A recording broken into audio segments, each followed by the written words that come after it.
publiquei. O que eu publiquei está na mídia, eu tomo esse cuidado, né? Claro. Pra não atrapalhar nada, ainda mais caso que está sendo investigado. Não, e Nossa, se você cita assim, o Luciano é suspeito de fazer tal coisa, e aí tem um vídeo de eu fazendo tal coisa lá, um crime. Aí as pessoas vão ficar falando, por que suspeito?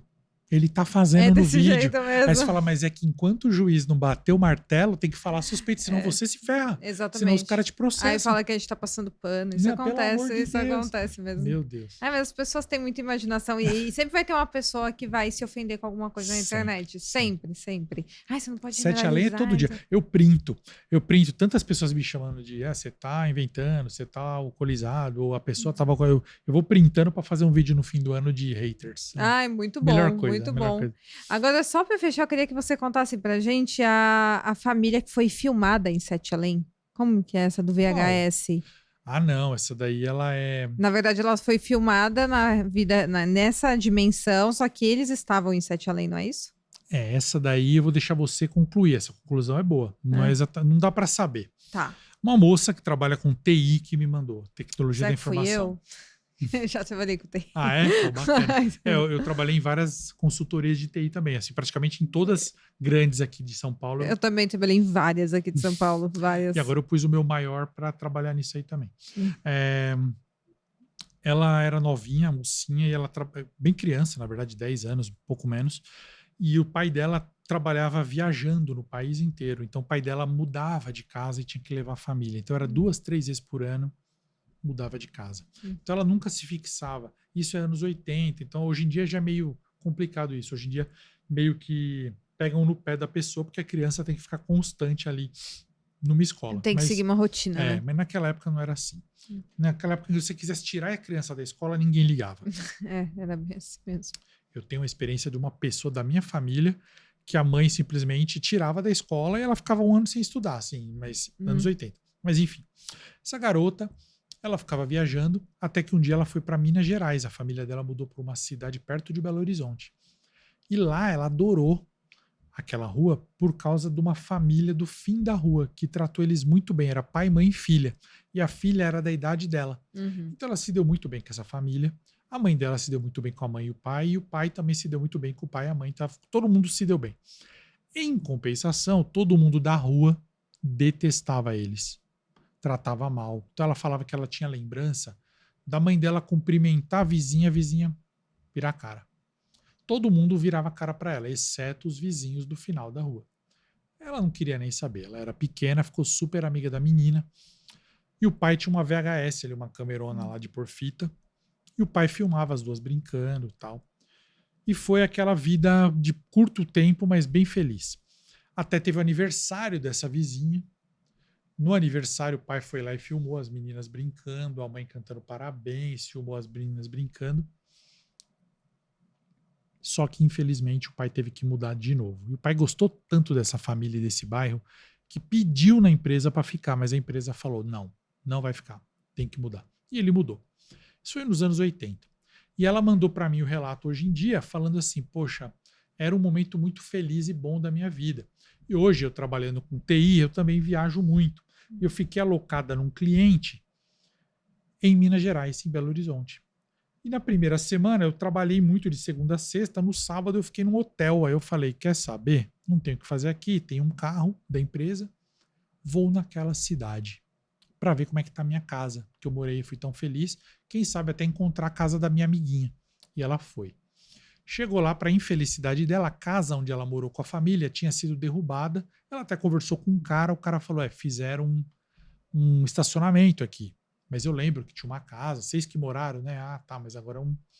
Aí ela ficou triste, ela falou, deixa eu ir no final da rua para ver a casa da minha amiga, quem sabe ela ainda tá lá. Chegou lá, mesma coisa. Não tinha virado estacionamento, mas estava tudo quebrado. Mato alto, uma parede, uma janela, outra parede lá no fundo, o resto tudo derrubado, um monte de entulho, bicho, rato, essas coisas. Ela ficou muito triste. Nessa hora que ela ficou triste, passou uma vizinha. Uma senhora bem velhinha. E aí a velhinha falou, você tá olhando aqui e tal, você é a menininha que morava aqui. Sou eu mesma, tá? Eu lembro de vocês, tal, não sei o que. Ela, então, minha casa lá derrubaram e virou um estacionamento, tal. Lá, pois é. E aquela família que morava aqui também se mudou. A senhora sabe para onde eles foram? A velha falou assim, a senhora falou assim, pois é, minha filha, nunca teve ninguém morando aí. Ela falou, como? Ela falou, então, a gente aqui da rua, a gente respeitava a sua família, mas a gente não queria muito contato, porque achava vocês meio tantã, meio bagunçadinho da cabeça.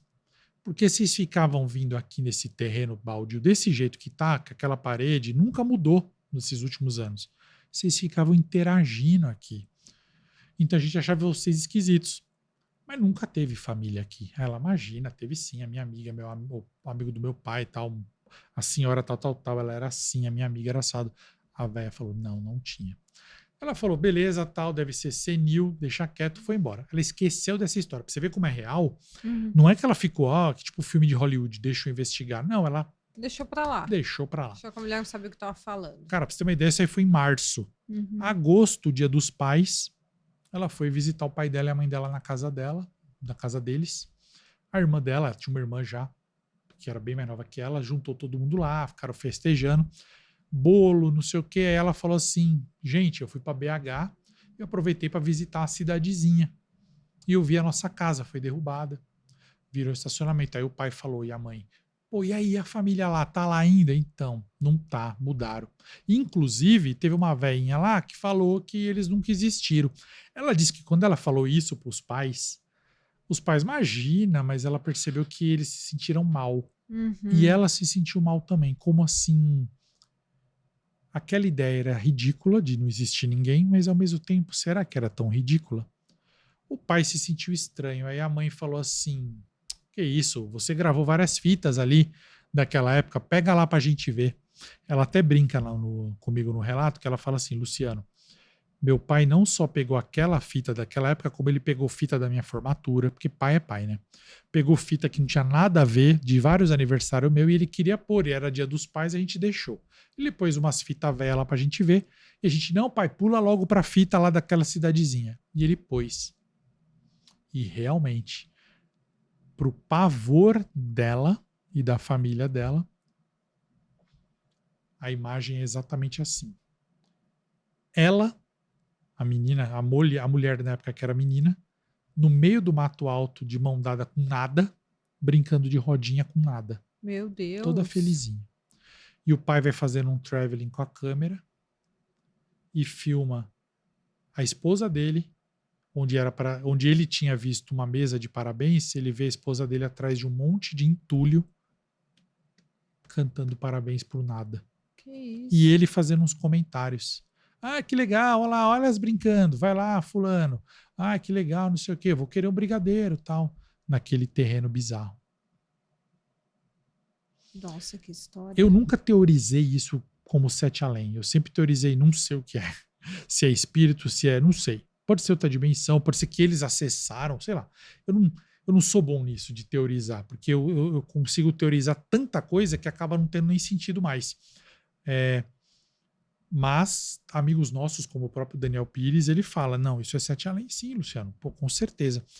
Mas eu tenho amigos no canal que falam que é espírito, tem amigos no canal que falam que é demônios, tem amigos no canal que falam que é mentira da família. Mas eu não sei o que é, só sei que é bem assustador. Muito assustador. Eu acho que é se realmente existir isso, um portal.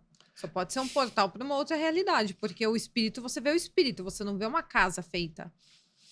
Talvez eles estavam naquela vibração de viver com aquela família, talvez aquela família exista em algum lugar e viveu com eles aquele momento, mas o resto da rua não via. Engraçado que esse relato é assustador, mas nem é um dos mais chocantes, mas me causa... O mais chocante relato que eu tenho no meu canal, ele nem é sobrenatural, não é engraçado? É o quê? Ele é de um coveiro. É um relato interessante porque ele é emocionante, assim. Ele é um coveiro, o Raniel. Ele conta que ele trabalhava num cemitério e ele foi movido para outro cemitério, alocado. É super curta essa história.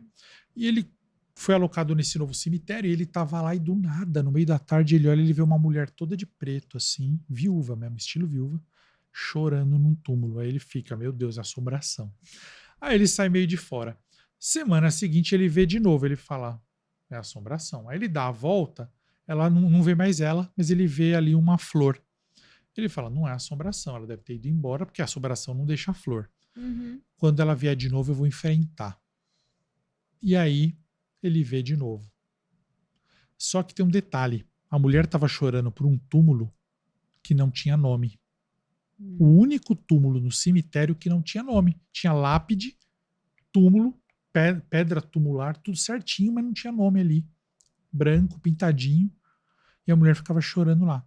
E nesse dia ele fica meio bravão, chega nela lá pra ver se ela existe mesmo, pô. Fantasma de dia, não tem tanto medo. Quando ele chega pra falar com ela, ela tira o véu e ela é uma mulher linda.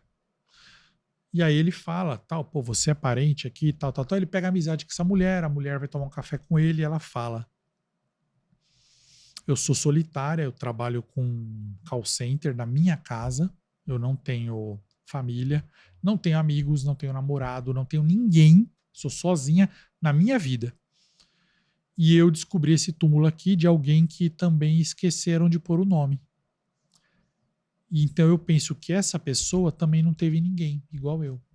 Então eu rezo todos os dias que eu venho aqui pela alma dessa pessoa, porque eu quero que ela, no outro lado, sinta que ela tem pelo menos uma amiga, que sou eu. Porque ela não é sozinha. Alguém um dia quis o bem dela e sou eu, mesmo depois da morte. Então eu vou rezar sempre por ela, todos os dias. Aí o Raniel fala, tá, beleza, ele gostou da mulher e tal. Ele vai falar com o gerente do cemitério lá encarregado. E ele fala, de quem é aquele túmulo ali que eu quero descobrir o nome, que eu vou dar de presente pra mulher, vou falar o nome do morto, né? O dono fala assim, aquele túmulo ali não é de ninguém. Teve um canal de televisão famoso aí que foi fazer uma novela aqui na nossa cidade e precisava de um túmulo pro pessoal chorar. E aí eles pediram para construir, isso faz uns anos, a gente deixou construir naquele túmulo vazio, não tem ninguém enterrado ali. E a gente deixou ali, agora eu preciso quebrar, inclusive, porque tá faltando espaço. Raniel, quebra amanhã esse túmulo aí, porque já tá enchendo o saco. Aí o Raniel fica, não tem ninguém, a mulher tá todo esse tempo rezando por nada. Chorando. E o pior é que eu vou ter que quebrar. Imagina ela chegar pra chorar pra alguém que não existe e não vai ter mais nada. Então eu tenho que contar pra ela primeiro. E ele fica esperando ela voltar, né? Só que ela só volta uma vez por semana. Então, assim, ela volta na quarta-feira. Aí no sábado, o dono o gerente fala: se ainda não quebrou, quebra hoje. Não quero saber, senão eu vou te demitir. Ele tem que quebrar. Ele e o amigo dele quebra. Falar paciência. Na quarta eu vou receber ela lá na porta do cemitério e avisar para ela não se chocar. Ele quebra tudo, eles aterram lá, tal, deixam tudo a cova, buraquinho feito. No domingo passa normal, na segunda ele volta a trabalhar, que domingo ele não foi. Tá tudo bem lá, quando tá na hora dele ir embora, 6 horas, o amigo dele lá, que é o outro coveiro, fala assim, ó, me ajuda numa coisa, o último enterro de hoje, ela tá lá no velório, é só a gente pegar o corpo e levar para enterrar, porque é uma pessoa solitária que não tem ninguém, que não tem família. Meu Deus. Uma pessoa que ninguém quis ver, que não tem ninguém, ela só tá. Aí ele vai lá e sim, é a moça, ela tinha morrido, ela tinha uma condição no coração. E ele fica mó chateado que ela morreu. E para piorar, ela é enterrada exatamente no túmulo que ela chorava, que é a cova próxima que estava aberta. E ela é colocada lá. E aí ele termina contando para mim assim, ele fala, Luciano, ela estava rezando por ela mesma. Sim. E ela não tinha ninguém em vida e não teve ninguém na morte. E agora eu acendo uma vela para ela e rezo toda semana, porque sim, ela tem alguém que sou eu conheci ela, ela existiu, ela é uma moça linda, bacana, e eu vou sempre, sei lá. E é uma história que não é sobrenatural, mas é tão legal assim, tão tocante, né? É muito tocante, mas parece que sentiu, né? Que ela estava orando por ela mesma. Por ela ela nem mesma. sabia, não Ela tinha não ninguém sabia, ela nunca lá. soube, inclusive. Ela morreu sem saber que ela nunca ia encontrar aquela pessoa na pós-vida, se é que existe, porque não existia ninguém ali. Era ela mesma. Deus. Ela estava rezando no túmulo que seria o dela mesma. Muito bom. Dá para escrever um livro de diversos relatos, hein? Dá. 100 relatos de Sete Além? Nossa, eu tô fazendo um livro agora de ficção de Sete Além, que finalmente uma editora aí me procurou, mas esses relatos que são os mais legais, eu também tô pondo numa coletânea, porque é bem legal, né? Sim, muito bom, muitos relatos legais. E você conta tudo lá no seu canal. Conto esses, conto outros de outros assuntos. Às vezes, bem pouquinho, eu falo um pouquinho de true crime, mas é bem raro, porque eu não sou bom nisso. Eu não sou muito bom Como igual não? você.